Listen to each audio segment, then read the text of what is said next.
So I've just completed a cruise on the world's newest cruise ship, the Norwegian Aqua. And while there, I stayed in the largest suite on board the entire ship, the Haven's Owner's Premier Suite. And in this video, I'm going to outline my entire experience from the entertainment, the food, the ambiance, the layout of the ship, the service, basically going over everything from the good all the way to the bad. By the way, full disclosure before we sail into this honest review, this, well, rather expensive experience, $40,000 for the Premier Owner Suite alone, which you will check out in this video, was sponsored by our amazing travel partners over at Lux Rally Travel. Not only do they specialize in luxury, they are without a doubt the best. Not only are they the best in luxury travel, but they cover every single vacation out there. Whether you want to book a cruise, a hotel, a resort, you name it, everything under the sun, they can give you the ultimate experience and cater every vacation to your specific needs. If you want to check them out, make sure you do so in the description box as well as pinned in the comment section below. So the Norwegian Prima cruise ship is the world's first Prima Plus class cruise ship and the third Prima class cruise ship that holds just over 3,500 passengers at full capacity. It did launch in April of 2025. It's a bigger ship compared to its other Prima class that holds more passengers. It has 18 bars, 16 restaurants, a bigger haven or suites area compared to its other Prima class cruise ships with 4 decks instead of 3, and a new attraction known as the Aqua Slide Coaster. I will be taking a week-long sailing on the Norwegian Aqua out of Port Canaveral going over to the Caribbean. Now, I would be driving over from Tampa, Florida, so normally without traffic it's about a 2-hour drive. However, as you can imagine, on a cruise day, you're talking about anywhere between 2.5 hours to 3 hours, and I do want to let all of you know, if you ever take a cruise out of Port Canaveral, Florida, it is extremely busy there. There's going to be a lot of traffic, so make sure, of course, you plan your commute over there accordingly. Arriving at the port, the Norwegian Aqua would be over at Terminal 10. As far as the parking, it would be $145 for the entire week of my cruise. As far as the bag drop, it was conveniently located right over at the parking garage. Of course, after I dropped my bag off, there was general boarding that everyone else would be going to. However, since I was indeed staying in the Haven in the largest suite on board, I was extremely excited. I'm not going to lie to any of you, but there would be a separate tent for Haven Suites guests, where you would of course have expedited and priority boarding. Once I got inside of the terminal, which I will say from what I saw looked very nice, and it seemed like even with thousands of people boarding the Norwegian Aqua, it had a pretty good flow. But there would of course be a dedicated Haven Suites or VIP area. However, as nice as this area was, it had all types of drinks and delectables and snacks. I would receive a number, I believe it was 158, which for me kind of gave off the impression that I was in a DMV waiting to renew my license plate and registration. However, I did eventually get my room key and checked in. From there, I was escorted by a butler to board the Norwegian Aqua. But one thing that I thought was a little weird, and do keep in mind, I'm not somebody that typically stays in a suite. I've been in a couple at this point, which I am very thankful for, but I was handed off like an item left and right by, I don't know, maybe 2 or 3 different butlers. It seemed like they didn't really know what they were doing. The ship itself was nice when I boarded. They had a luggage drop-off area, which honestly I haven't seen it on a cruise ship as of yet, at least conveniently located as it was.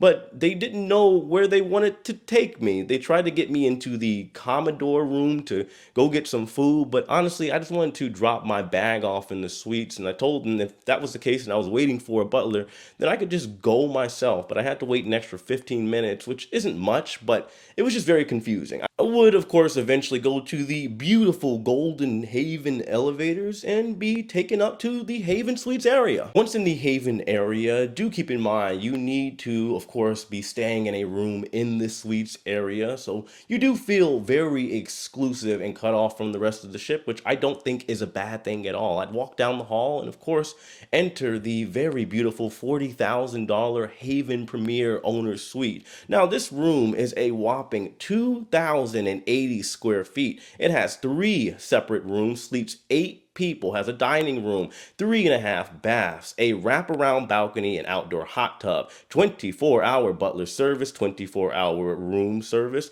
and of course you get personal escorts to all events and dinner, priority embarkation and disembarkation. This does of course include all of the ports of calls as well. You get off before everybody else. You have the Haven Lounge available to you, the Haven Restaurant, the Haven Pool Deck, and I will say there is a lot to explore in that little area, and personally, just even being there at first glance, I could clearly see why anybody that stays in the Haven would potentially stay there for most, if not all, of the cruise. In case you were wondering, there are plenty of bars for you to indulge in over there, and you also have the concierge service. Now, one thing I did also notice about being a Haven Suites guest is that surprisingly, it doesn't come with everything. You still have to pay for your drinks, except for the wine that can be, or champagne rather, delivered to your room. You also have to pay for, well, the Vibe Beach Club. Now, this is a separate area that if you do want to get to a certain part of the ship or through to the other part of the ship, like the pool deck or maybe even the buffet,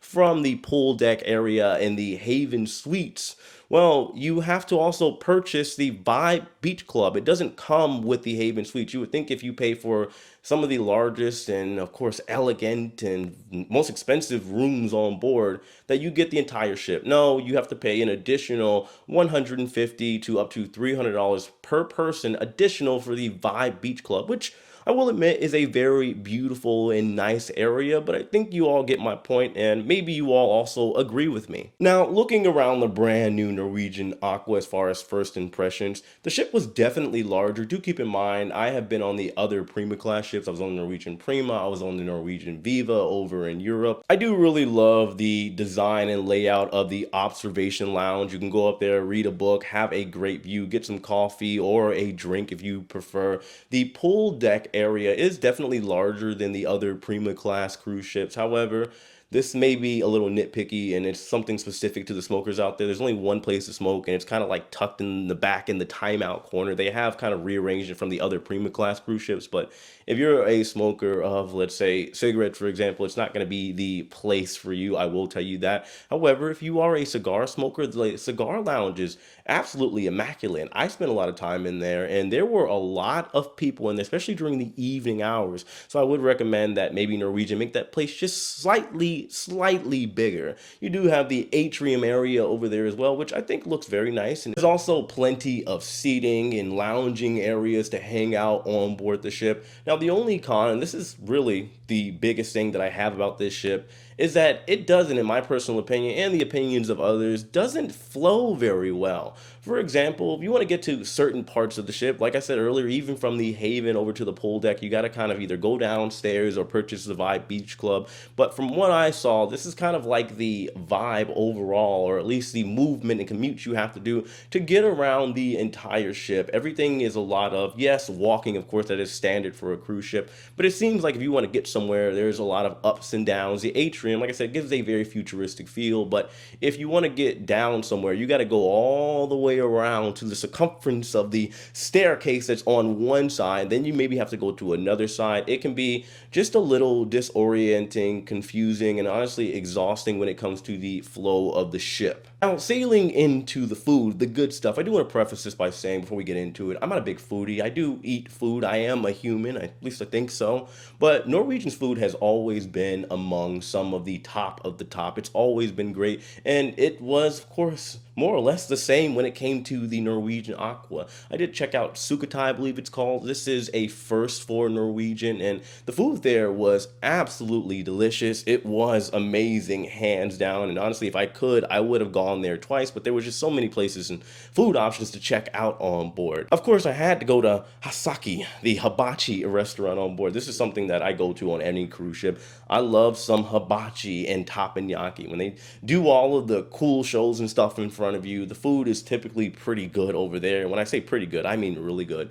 That's a restaurant, really, regardless of any cruise ship, as long as it's done right, I could go there every single day of the cruise and not complain. I also went to Palomar, the seafood restaurant. It did deliver for sure. I do believe that the restaurant, or the menu rather, could be a little bit better, but I really don't have any complaints. I had some giant prawns. I didn't think it'd be enough, but I literally walked out of there hobbling and probably weighing an additional 5 pounds. Of course, I ate at Cagney's, the steakhouse on board. I do love a good surf and turf. That's another thing that usually on a cruise, I tend to eat at least more than 2 times while on board. The food there was absolutely delicious, and I will say the restaurant in and of itself was beautiful. It's definitely a place on board that you want to go to whenever you want to wine and dine and have a good evening, either before or after the festivities that you're going to get into while on board the Norwegian Aqua. I tried the Italian restaurant on board, Onda by Scarletta. The food there was also immaculate. Now, that was another place that for me, I was genuinely surprised because when it comes to Italian food, there are places out there, believe it or not, especially on a cruise ship, where the Italian food could either be good or bad. Also, if I remember correctly, this is probably one of the most cost-effective restaurants on board, but the food was great, the ambiance was great, and I would say that's probably where I saw the most lively staff. They were very interested and knowledgeable when it came to all of the food and wine options over in that specific restaurant. On board this Prima Plus class cruise ship and the other Prima class cruise ships, you have a personal favorite of mine, the Indulge Food Hall. It's just a giant eatery area where they have all different types of options where you can indulge. Well, during lunch and dinner time, the menus do, if I remember correctly, change here and there periodically. And I went there twice while I was on board. Again, there was just so many different food options. I wish I had the time to really go there and check out all of the different dining options that they had to offer, but I would say the Indulge Food Hall is highly recommended for anybody that goes on a Prima class cruise ship or a Prima Plus class cruise ship. You will not regret it. You also have the local, formerly known as Oceans, on the previous class of cruise ships, the Breakaway class. Now, there are people there that hang out during the day, but I would say this place definitely shines during the late evening hours. I believe they close at around 3 a.m., maybe even later sometime, depending on how packed it is. People go there also for sporting events. And, well, if you want some place to get some wings and maybe some bar food or sports food, that's definitely the place to go. Of course, you have the crowd favorite, the Surfside Cafe. This is the buffet area. You could be served breakfast, lunch, and dinner. I will say, of course, when you go there, go with caution, depending on the time. It usually is pretty packed, and it is a overall tight space. It is bigger than the other Prima class cruise ships, so you should be okay, but just know it is definitely a popular venue nonetheless. I do want to say, however, I was surprised they didn't have Modernos on board. They don't have them on the Prima class cruise ships. This is the Brazilian restaurant where, you know, you have the flag or the green light basically to have the food continue to be delivered to you. But of course, there's so many different dining options. I don't think anybody's really missing it, but for me personally, that definitely was a favorite. Of course, I did eat at the Haven restaurant a couple times as well. Since I was a Haven guest, it was free of charge. Now, the menu there does not change. However, it's absolutely massive, and as you could imagine, for the top tier suites guests, the food is going to be absolutely immaculate. Of course, it's not a food option, but they do have a Starbucks on board. You don't see this on a lot of cruise ships, and it's nice to have if you're somebody that likes to have your lattes, espressos, or any type of coffee. Getting straight into the activities, the areas over there are very nice. There is a large activities area. You have attractions like, of course, the brand new Aqua Slide Coaster. This is a first in the entire world. It did replace the go-karts on the other Prima class cruise ships, which honestly I don't mind. I believe the go-karts over there are a little slow and the lines can make things very, very congested. It is free, by the way. I got to try it, and well, it was nice. The launch is something that everybody should experience, but after the launch, really, it's kind of just a normal water slide, but nonetheless, a very, very cool experience. You've got the glow court. Everybody was going over there playing basketball, and at night, it definitely is something you should do if you are an active person. They have a very nice looking, well-designed mini golf course as well. They've got your pickleball. They still have the Prima class staple, the drop, which is a 10-story slide. I hope people still aren't getting stuck in there. I believe that was a problem, but it probably still, unfortunately, is a problem. They need to find some lubricant or grease to put over in that slide. You've got the beautiful game zone area, which is a virtual reality simulator area and arcade. I believe it was formerly known as the Galaxy Pavilion. I'm not exactly sure why they changed the name, but either way, I guess it is a little bit cleaner. That is a cool place to check out. I forgot exactly the cost of each simulator. I think they vary But they are, if I remember correctly, normally around $5. So yeah, just be prepared. If you're gonna bring your kids in there, you might spend anywhere between $50 to $100 while you are in that specific area. Of course, for all of the adults that want to have some fun and they want to have a, well, guilty pleasure of poison, you have the casino. I will say, however, for the casino, it is, in my opinion, oddly shaped. I'm not somebody that gambles on board cruise ships. I always say the house always wins. It is still a casino nonetheless, and people seem to be having a good time in there. I'm not exactly sure if people were winning big, but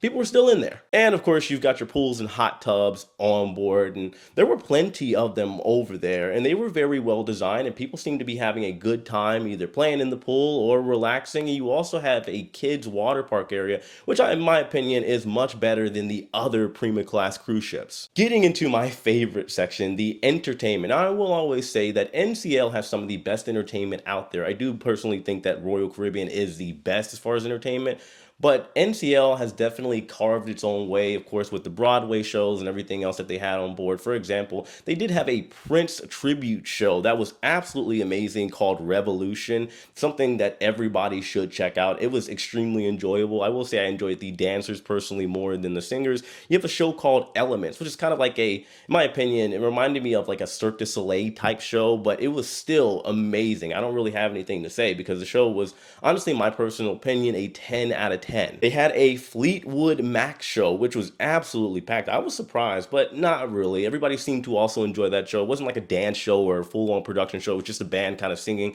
and having a good time, and everybody else that was spectating and watching also seemed to have a good time. Over at Sid Norman's, you had your standard bands. You had bands around the pool area during the day, as well as in the atrium during the evening hours. Of course, you've also got your comedian in the improv, but I will advise all of you to, of course, arrive earlier. As far as that venue, they have made it bigger than the other Prima class cruise ships, but they definitely could make that area just a little teeny tiny bit bigger. You do also, of course, have your karaoke, which is a crowd favorite. They have that over in Sid Norman's. Always a good time. Getting into my other favorite category, the nightlife. I've always said with NCL, in terms of the nightlife and party atmosphere, it can be very hit or miss. You honestly don't really know what you're going to get because, yes, there are varying factors like the time of year and the itinerary, but really, you just never know, even if you're sailing out of a place like Miami or somewhere in Florida. Of course, they had the 3-story Vegas-style nightclub in the Norwegian Theater, which in my opinion was an absolute fail. It has unfortunately been that way since the first Prima cruise ship, the Norwegian Prima. I don't know what's going on over there because maybe it's the music or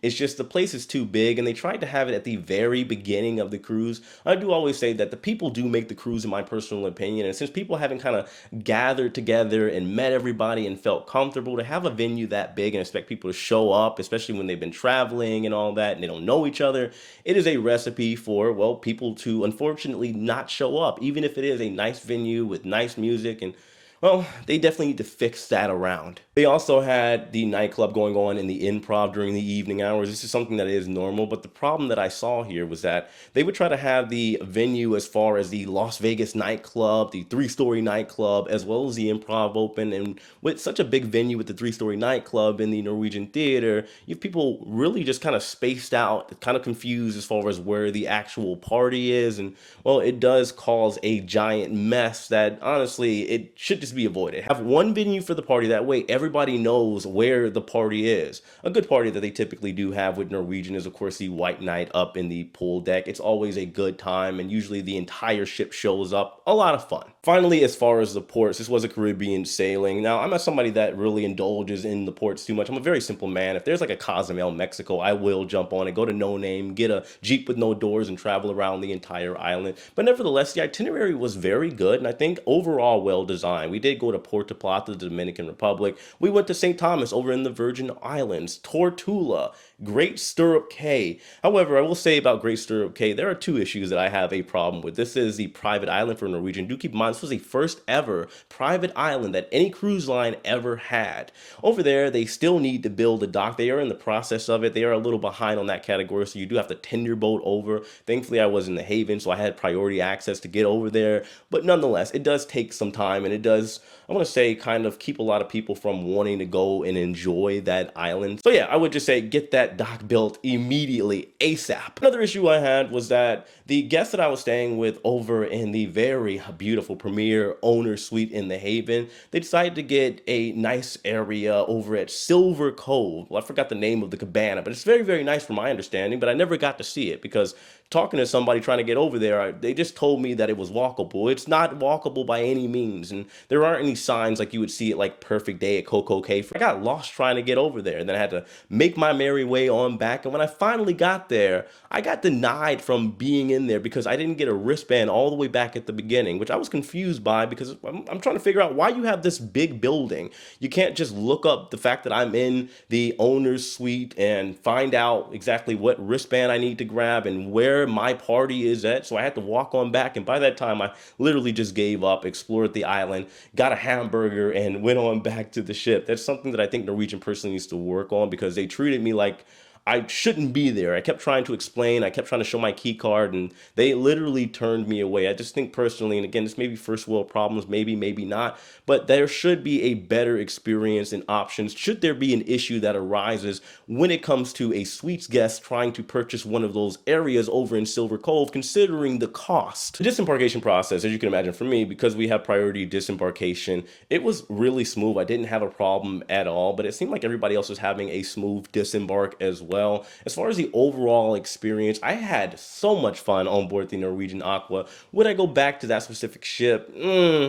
Maybe. However, when it comes to this in general, personally, I have told people before, I'm more of a breakaway and breakaway plus class, the Norwegian Escape and Encore. I think those ships, yes, they're bigger. I think they flow better. And I just think overall for a cruise, they are just a better experience. Anywho, this is what I have for my honest review of my time on board the Norwegian Aqua. If you guys have any questions at all, please let me know in the comment section below. I do, of course, want to thank my amazing sponsors over at Lux Rally. The owner's suite was to die for. I had so much fun over there. It was absolutely amazing, and it's an experience that I honestly will never forget. So Lux Rally, thank you, and thank you to all of you for watching this video. Let me know your thoughts in the comment section below. Hit that like button on your way out. Subscribe if you haven't already, and know as usual, I love and appreciate every single one of you. I'll see you later.